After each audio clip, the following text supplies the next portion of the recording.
To continue this Western revaluation sort of stage in the study of Hadith, these aren't, they're not announcements about when these stages begin. So I wouldn't say, okay, Orientalism's over, Western evaluation time. That's not, these are just the periods, schools of thought that I'm talking about, names that I've given them. So it's important to remember that. One of the most fascinating articles I've read recently was in a recent issue of Dar Islam by Behnam Sazikli and another author, whose name escapes me right now, about this Sana'a find. So in 1979, the Great Mosque in Sana'a, someone was fishing around in a crawl space, and there's all these manuscripts because Muslims, like medieval Jews, didn't think you could throw away. You don't throw paper with writing onto a garbage dump, which is where garbage went. Garbage went to a dump. You can't just throw paper there. You have to do something else with it. You burn it or something. And sometimes they would just stuff it in crawl spaces. And they found this stash of manuscripts, and apparently some of them were very early, fragments of the Quran from the early 700s. And one page was interesting because it's a palimpsest. What that means is something was written and then erased or obscured, and then something else is written on top of it. Because remember, parchment is expensive, and so you reuse it. You can wipe off the ink and reuse it. So there was a palimpsest of Quran writing of the Quran, and using different infrared lights and things like that. A group of German scholars, and this was really since the late 90s, had been announcing this, that they had discovered evidence that suggested that the Quranic text had developed over time.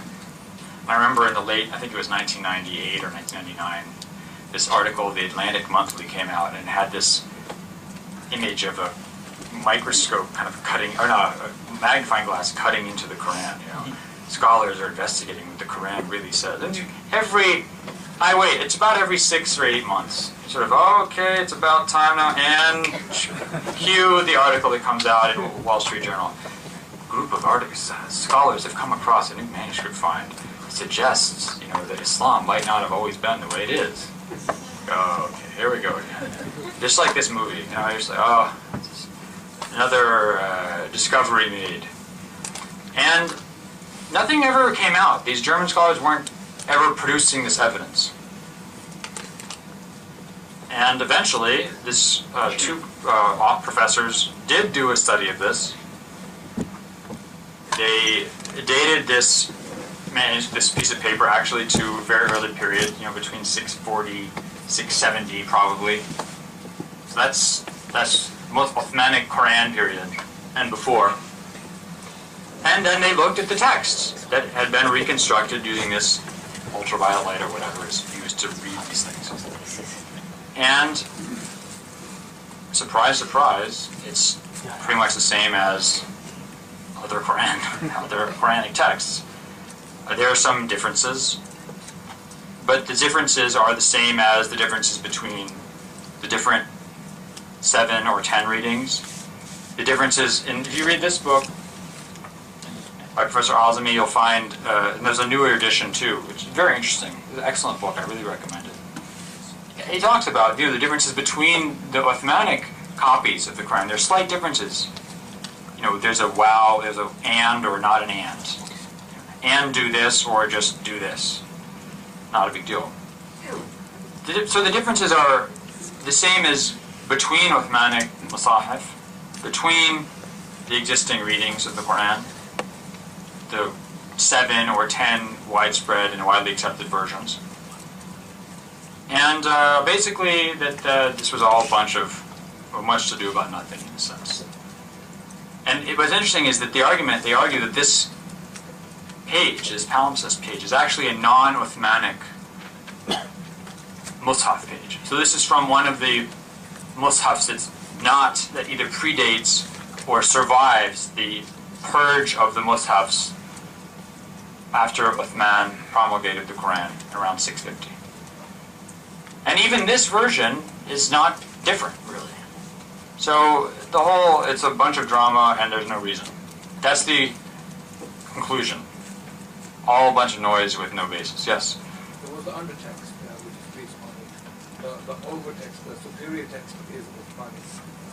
Yeah, but the undertext is what we're talking about. The stuff that has to be reconstructed through various lights. Okay, I'm pretty much done talking. That was the crux, sadly. But the crux will be in my enlightening comments, inshallah. Yes, your question? I have a question about the Motzki approach, matter analysis. In your opinion, does he cover any genuinely new ground with this analysis not covered by the previous Muhaddithin? Or is he really... The previous who? The Muhaddithin, the Hadith scholars from Islamic history. I mean, or is he just basically retracing their steps in selected examples?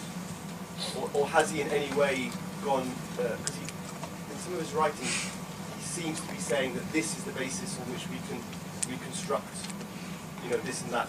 Yeah. Is he, in your study, does he bring anything new to the table in terms of technique? Well, the problem is that you're talking about two different tables. Okay. Does he bring anything new that the Muslim scholars didn't do? No, but that's not the point. I mean, the whole point of this is that if we could just say what Muslim scholars said, then we wouldn't have to have these debates or discussions and all this stuff would be moot. The point is that you can't trust Muslim scholars, you can't trust the Islamic tradition of hadith authentication. If you could, then this issue would be resolved. So what he's doing is proposing a method for, because it's so painstaking, because it's so difficult, it really works. You have to do things one hadith at a time. And for the hadith he's looked at, I think he's proposed that this is a method for reliably dating when you can say a hadith existed.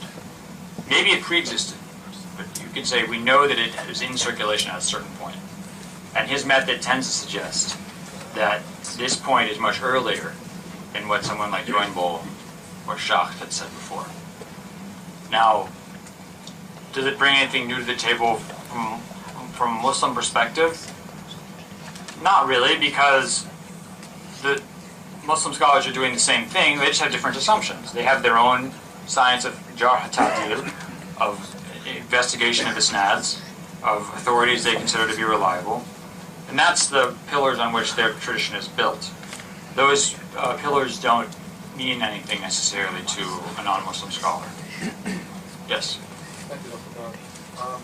Are you planning to conduct any studies in the near future on some of the material evidence we have to complement the hadith literature, which can be found in the early collections? For example, the epigraphic records, papyri evidence, then we have Sana manuscripts. With all of these material evidences appear to be complementing hadith literature and its authenticity, including the chronology, the hadith chronology, Hijri chronology, based upon all this evidence. Because it appears that the previous scholarship has kind of neglected this side of evidence. Well, the problem is that when you're dealing with a very small amount of material, I mean, when you say, are you going to investigate things because these corroborate hadiths? Yes, you know, you find an epigraphic, find a rock carving that says, in this year, year 13, may God of the Hijrah, may God have mercy on Fulan, some person. Omar is mentioned in Omar. But may God have mercy on me, right? Someone carving this rock. Well, earlier people like Patricia Crona had said that the Hijri dating system was invented much later. No, it's not. Now, at least we know it's the year 13. They're saying this Hijri during the caliphate of Omar ibn al-Khattab. Surprise, surprise. So this corroborates a specific element, feature in the Hadith tradition. But these are particulars, and barring the discovery of a gigantic number of particulars, you will only be bolstering or verifying a small number of particulars. The assumption about the general nature of the religious tradition remains the same for non-Muslims. I would say, as a generalization, I know this is a generalization, but I think it's an accurate one. The general assumption is still that orthodoxy develops, that a significant amount of the material attributed to the Prophet is unreliable. And one of those assumptions is not going to disappear. And that's the assumption that he was not a prophet. Okay? You can believe that Muhammad existed, you can believe that we have generally reliable information about the early Islamic calendar, or when things happened, where they were. Maybe we can date material going back to the time of the companions, maybe even to the lifetime of the Prophet. The Quran, we can say, is now historically verified through a number of means as being relatively intact, etc., etc., or that the Muslim version of its history is reliable. But you're still not going to accept that the Prophet Muhammad could know something about the future. So let's take this hadith of the black banners coming from the east. You still think the Prophet, let's have our imaginary non-Muslim Western scholar. He or she is still going to think that this hadith was made up during the Abbasid revolution to support the Abbasids. Because people don't know the future. Now, I've talked about this in one of my books, but I think this is an interesting possibility, which is that let's say the Prophet is not a prophet. Let's say he's some kind of deluded person, but he thinks he's a prophet. Prophets prophesy. It's one of the things they do. So let's say he starts saying things about the future. In time, there will be this army that will come from Khorasan, they'll have black banners, etc., etc. If you are the Abbasids, and you're based in Khorasan, why not make your main color black and have black banners? Because this would help fit in with Scripture. So, sometimes history follows prophecy. Sometimes history follows Scripture. You can scripturalize history.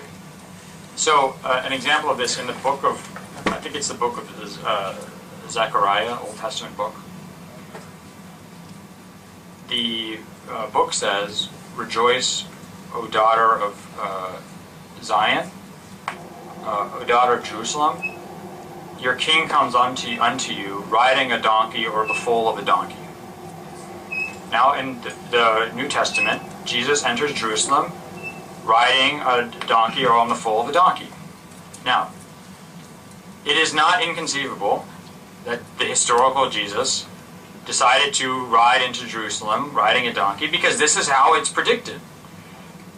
Or it's not inconceivable that the people writing the New Testament described his entry in a way that scripturalized it, that made it fit into Scripture.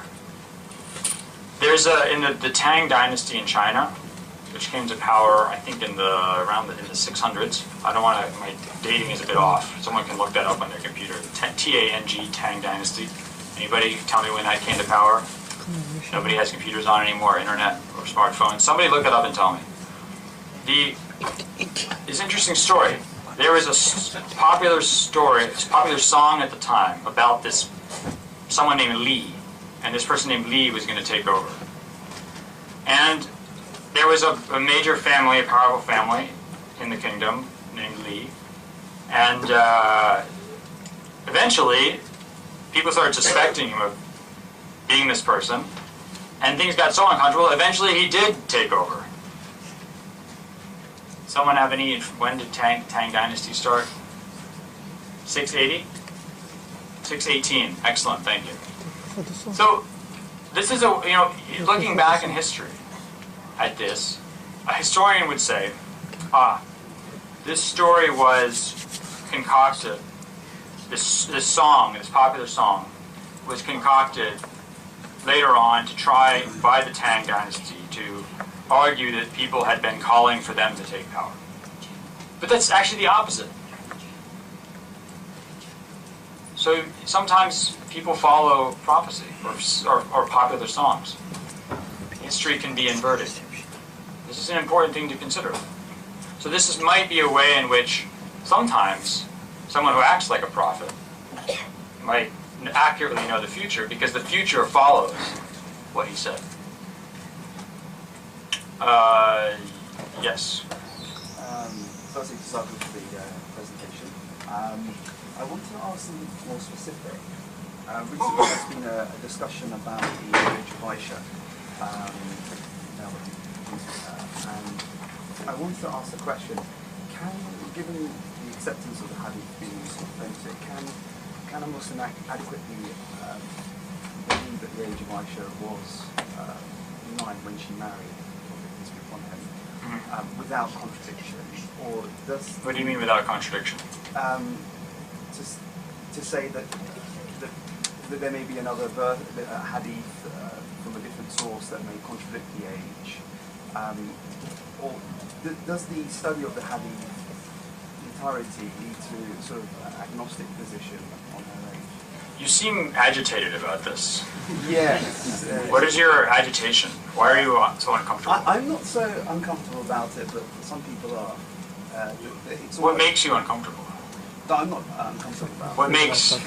It's the age of Aisha of a lot of married couples. What makes you uncomfortable? In the context of now, and then if you're marrying a young girl, If I was to put my view, they'll consider it I think the question is more to do with later sources such as Ibn Hisham and Tabari and Tabaqat ibn Sa'd.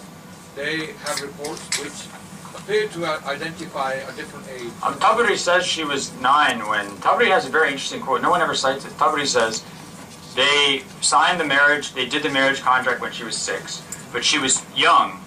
كانت صغيرة على الجماع. She was too young to have sex, and so they waited, and then they consummated the marriage later. So this is I've looked at all the evidence on these other arguments of how she was older. I don't find it convincing at all. I mean, it's really I understand people why they're making that argument, but I think their arguments are very weak. You know that she shahadat Badr, and that she witnessed the Battle of Badr, and that Ibn Omar wasn't allowed to go to participate in battle until he was 15, so she must be at least 15. But that's like saying that in order to go to a Manchester United game, that's a soccer team here, correct? Okay. What's a London version? Chelsea. Arsenal or something. In order to go to an Arsenal game, you have to fulfill the physical requirements of the athletes in the game, which is utter nonsense because she didn't participate in the battle, obviously. My question wasn't an ethical question. No, yeah. I was asking more from the science of hadith. The science of hadith is that Aisha says the Prophet consummated the marriage with me when I was 9 years old. That's what the hadith says. There's an authentic hadith in Bukhari. And even if you don't want to say that Bukhari is, his book is the most authentic, it's the most explicit data you have on this issue. And everything else is implicit, derived from very tenuous assumptions about culture or something, or practice at the time. So would you say that anyone would go against the understanding of her being a 9 years old? It's implicit information rather than... I think it is, because you have to look at... This is a very interesting issue. Okay, this is a very interesting issue. Non-Muslims, from the life in the community of the Prophet in Medina, from his opponents in Mecca, to John of Damascus, died 749 in his polemics against Islam, to Matthew of Paris in the 1100s, to Voltaire, to Gibbon, to this Chanson de Roland, to anybody who wants to insult the Prophet. They had tons of information. They were looking for anything they could use to insult the Prophet. And his sex life was target numero uno. It's in the Quran, the issue of Zainab and Zayd. We have document during his own time, people said, you're committing incest because adopted children are like regular children.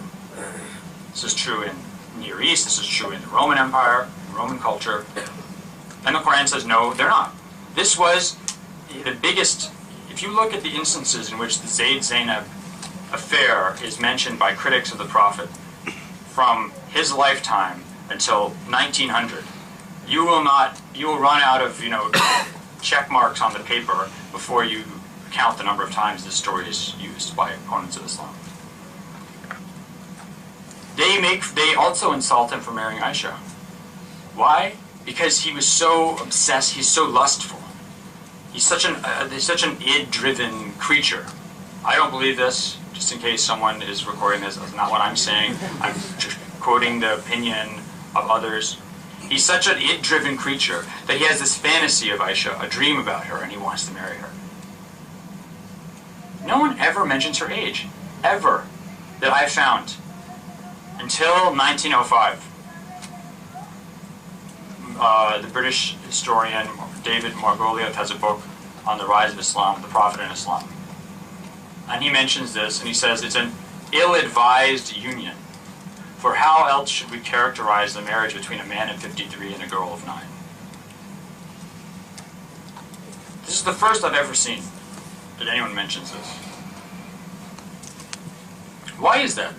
Why is that until the early 20th century no one talks about this? When they are making stuff up about the Prophet to insult him. And they don't bring this up. Because they were all marrying underage girls too. I mean, you have to understand that pre-modern, in fact, even today, peasant societies, to use the Marxist term, societies where you have the vast majority of people live in small agricultural communities, and agricultural work is the predominant form of livelihood. Marriage is very early, especially for women, generally right after puberty. And as I tell my students, Gandhi got married at 14. yeah, Gandhi got married very young.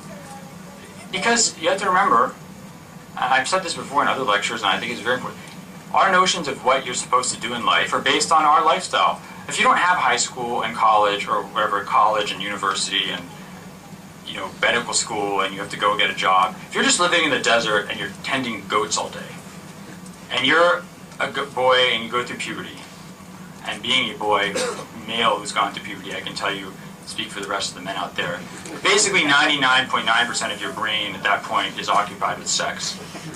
And I don't know what the percentage is for women, but I assume that women at some point start getting interested in sex too.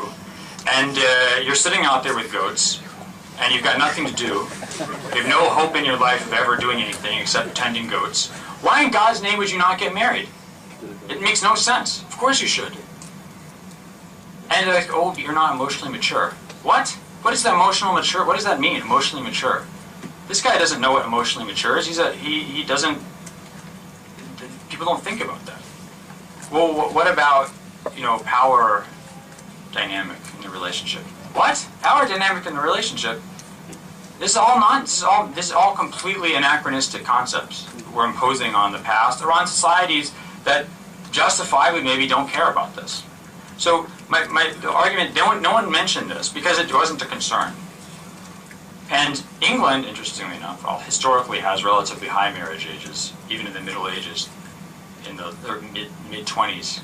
England's a very odd place historically in that sense. But this starts becoming an issue in the 20th century, and Muslim writers start dealing with it. And the interesting thing is, who are the people who start dealing with this issue first? It's not the ulama. It's people like Abbas Mahmoud al-Aqad, the Egyptian prose writer, poet who died in 1964, he's an anti-colonialist, anti-imperialist. He's not an Islamist. He's not, he's first and foremost interested in reviving the identity of Egypt, of his community, of his world, of defending it against the West.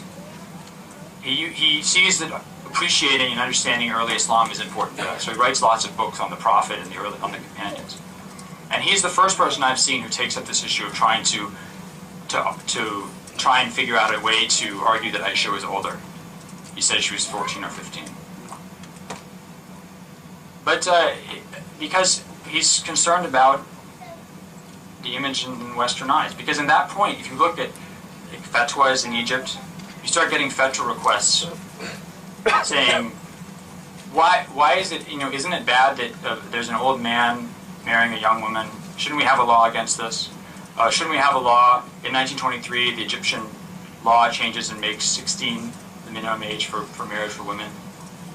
In Syria, around the same time, you get it at 18, 16 or 18. This becomes a big deal in debates over law in Muslim countries, importing Western legal codes. And a lot of ulama fight against these marriage age restrictions. And they only accept them as procedural restrictions. That they say a Sharia marriage is valid, with the agreement is valid at any age. The consummation should only take place when the woman is physically able to bear it, which is the traditional pre-modern Sharia rule.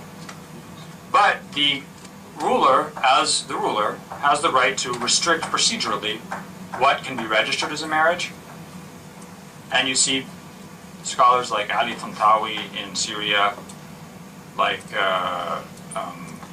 Abdul Halim Mahmoud in Egypt, who defend the idea of making marriage age 16 or 18 because they feel this is actually a good way to promote social welfare. But you can't say, from a Sharia perspective, you cannot say that what the Prophet did was wrong, because the Prophet can't commit sins. That wasn't so much of an ethical question, but what about hadith that are deemed to be sahih, authentic, which do sometimes go against some ethical precepts that we hold? For example, what about the hadith that talks about the woman's deficiency in her thinking? How do we, my difficulty is, when do we start to say, oh, then this may be problematic, even though it's actually authentic? That's a good question. This is the big question. This is the ultimate question, right? Which is, there's a hadith that seems to contradict what I think is reasonable, possible, or right. How do I deal with that? There's a couple of approaches. The sort of traditional Sunni approach would be that God and the Prophet know better on a moral issue. Another approach is also legitimately Islamic and Sunni and Shia. It would be, there are instances, for example, there's a hadith that says, Shahra Eid la yanqusan, in Sunan of Abu Dawud, that 2 months of festival are never short. But Eid and Dhul Hijjah, Ramadan and Dhul Hijjah. But we know that Ramadan and Dhul Hijjah is frequently not 30 days, sometimes they're 29 days. This hadith is on its face false.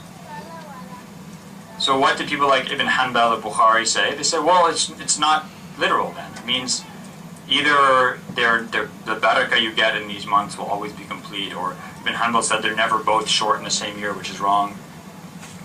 So if you see something that contradicts empirical reality, you just realize that it's figurative. And I mentioned this before in other lectures I've given, but the hadith of when the Prophet asked Abu Dhar, do you know where the sun goes after it sets? He says, God and the Prophet are more knowledgeable. And he says, it goes before the throne of God, and it prostrates. Seeks permission to rise again. People in the early 20th century, Muslims who are pious Muslims, they want to believe in their religion. They flip out over this hadith. It makes them, it panics them. There are writers who reject the whole hadith tradition because of hadiths like this. It contradicts clear scientific reality that these early Muslims didn't know. How much more subject to historical contingency can a hadith be? Are we really going to base our religion on ideas that are clearly wrong, that someone believed based on scientific ideas that later turned out to be false? Medieval Muslims, but my response is, medieval Muslims also got confused by this hadith because it doesn't make any sense. If you look, and Nawawi talks about it, You know, how does the sun prostrate? It doesn't have it's like a ball. What is it? I don't understand how this works. So they say it's figurative. It means it prostrates to God's, that shajaru wa najmu yasjudan. The sun and trees prostrate to God. So people have to. You asked the biggest question in the history of Islamic interpretation, and then you want me to not answer it. So what is it you're trying to say? So I've got sort of the gist of your answer. So given what you said to the second question, is it not reasonable then to question the first question on that basis, of ethical precepts? But I didn't answer the full question. No, I'm just saying that you see it as an option. I'm just saying, not that I believe that it is a question ethically, but I'm saying there are individuals that do see that as an ethical question, and there is a contentious issue there. But given the answer to your second question, that it's actually an option to revisit hadith in this light, because it clearly goes against empirical evidence, then why not apply the same type of reasoning for the first scenario about Aisha's age? Wait, but I haven't. You need to spend more time on Muslim scholars, because they're never going to give you a short answer to a question, and I'm giving you the menu options. You can't ask me to answer the question before I finish answering the question. I'm giving you different options, right? There's possibility. One possibility is you simply say, "Sami'na wa ata'na." God said, "We hear, we obey." The sun prostrates. Okay, the sun prostrates. Fine, it prostrates. I admit it. Or you can say, okay, I understand, but it doesn't make sense to me. How does this work? Literally, it doesn't work. It contradicts. That's why the 2 months in everyone's short hadith is a great example, because this is something you can't deny. No one is going to debate whether or not the month of Ramadan is 29 or 30 days that year. You can get an astronomical calendar and figure this out. It's not subject to interpretation. The hadith is false. It's false on its face. Therefore, it's either not true, the Prophet didn't know what he was talking about, or we interpret it figuratively. The first two options, a Muslim would like to rule out, because they'd like to think that the Prophet speaks the truth. They'd like to think that their science of hadith authentication works. So the third option is taken. You interpret it figuratively, which is totally reasonable, because figurative use of language, according to some scholars like Giambattista Vico in the 1700s, figurative language is the real nature of language. Really, figurative metaphor is how we speak.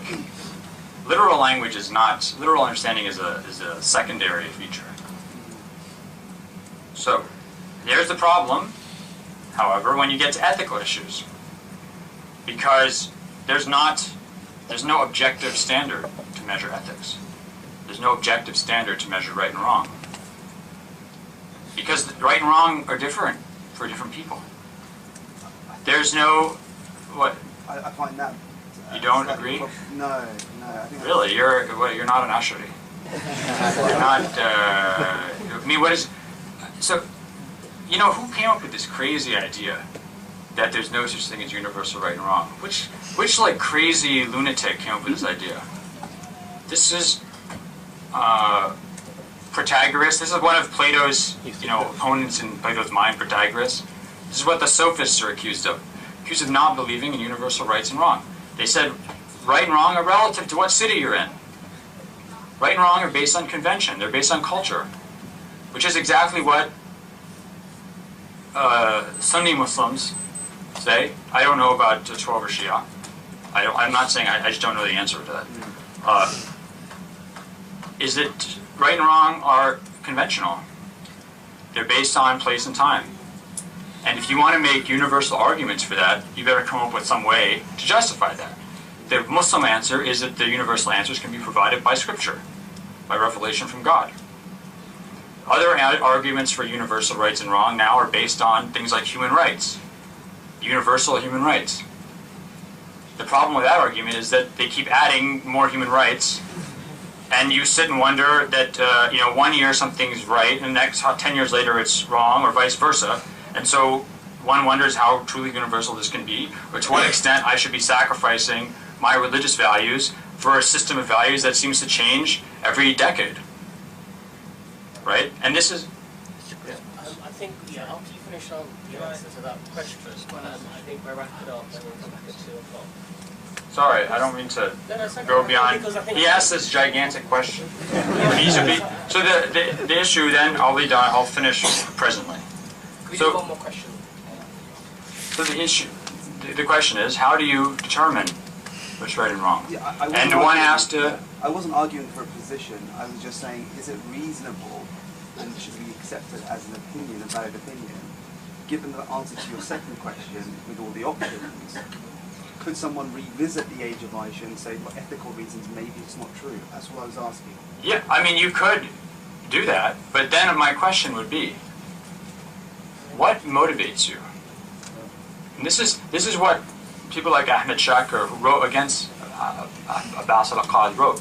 They said, why are you doing this? What you're admitting, what you're saying, is that the critics are correct. Where do you get your values, he's saying? Where do you get your values? Do you get them from your religion? Or do you get them from some other culture? That, by the way, 10 years ago didn't care about this. I do find that a bit simplistic. No, I don't think it's simplistic at all. Because there are hadith that talk about, for example, the offspring of the adulteress is worse than the adulterer. And guess what? They don't interpret these. Vast majority of Muslim scholars either say that hadith is false, or they interpret it figuratively. But why? Because ethically that doesn't make sense. Because the person's la taziru waziratun wizra ukhra. How can somebody be blamed for something that that they didn't do? But that's an ethical precept. That is a Quranic ethical precept. Yes, of course. A Quranic ethical precept, not one based on external sources. But hold on, but there's a hadith that actually states that, so we have to balance that out with the precepts that we have. And the Quran speaks about Islamic precepts. I mean, it's an absurd argument, because what you're saying is that effectively we cannot determine and identify justice without revelation. And I just think that when we look at the scholarly discourse, there are some issues that aren't stipulated by the Quran and the hadith. And they had to use that akal, their reason, to develop an opinion. So look, I think if you want to talk about justice or equity in a specific situation, every day we use our reason to come up with what is just or equitable in a specific situation. And we don't necessarily refer to scripture. However, no one is going to argue that my decision in this specific situation should be universally applied to all human beings in all places and all times, retroactively applied to people in the past and used to judge them. That's nonsense. So there's a difference between using reason to come up with justice or equity in a specific situation and saying that it can derive universal principles that should be applied to all. That's what I'm arguing. I wasn't arguing for absolute morality. Yeah. Just one. Sorry, one more question.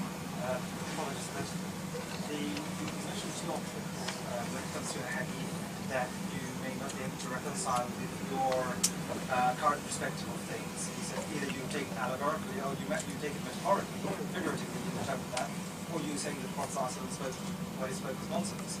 But nobody says that you can't open the hadith to scrutiny. Yes. You earlier mentioned the Dahlu, he said everything in the Muslim. Yeah, I mean that was the third option that I didn't get to mention, which is that you look at the hadith and maybe you decide it's not authentic. But my question is, what is the criterion for deciding it's not authentic? Could we not employ tools that have developed since, for example, the Jasa campaign? Since then, we have corpus of hadith and tools that have developed to continue to use these newly developing tools to scrutinize existing hadith that may be taken for granted as being sahih. Yeah, I mean, some people will probably dislike my answer, but yes, I would take the position that Sheikh Albani said, which is, by the way, Muslim scholars had said for centuries before that, which is that everything is subject to debate. Everything is subject to evaluation. The reason why people rejected his argument said you're criticizing the Sahihain, which no one had really objected to before the 1700s, or really the 20th century, is because is what it meant, what's behind what you're doing. It's not about, if you want to sit and criticize, scholars get together and criticize hadiths and Bukhari and Muslim, no one's going to have a problem. What's the problem? The problem is the criticism against Bukhari and Muslim are really criticism against the Islamic ethical system. The idea of scripture, the idea of religion as being the main reference in your life, the idea of that you should overturn things in the past because of fads in the present. That's why there's such defensiveness about those books, and defensiveness about reevaluating hadith. It's not because scholars really reject reevaluating hadiths. They never did.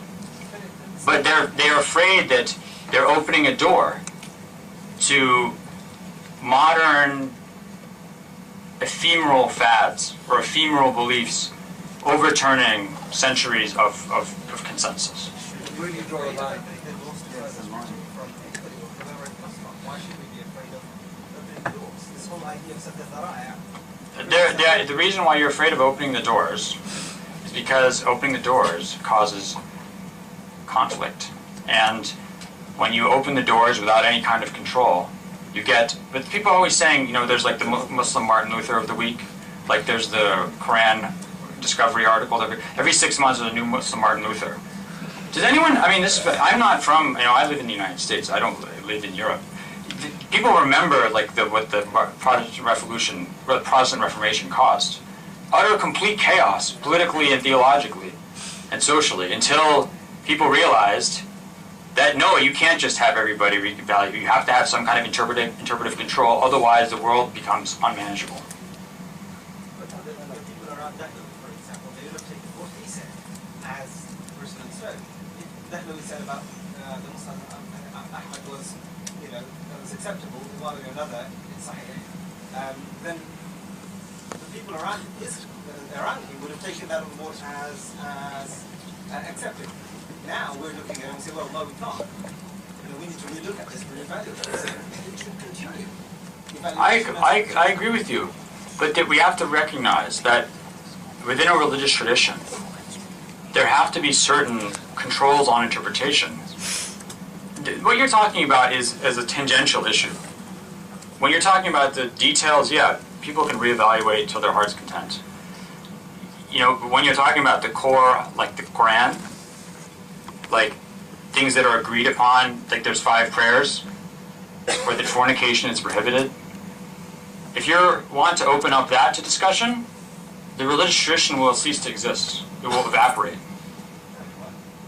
Well, I think it will. I mean, look at look at religion in many European countries or in urban America. It doesn't mean anything anymore. You know, my hair cutter, he comes and says like everything's about God, man. It's all about God, God, God. I was like, I didn't want to say it to him, but I was like, what does that mean? I mean, it just means nothing. I don't know what it means. Anyway. Okay, guys, we'll have to stop here because obviously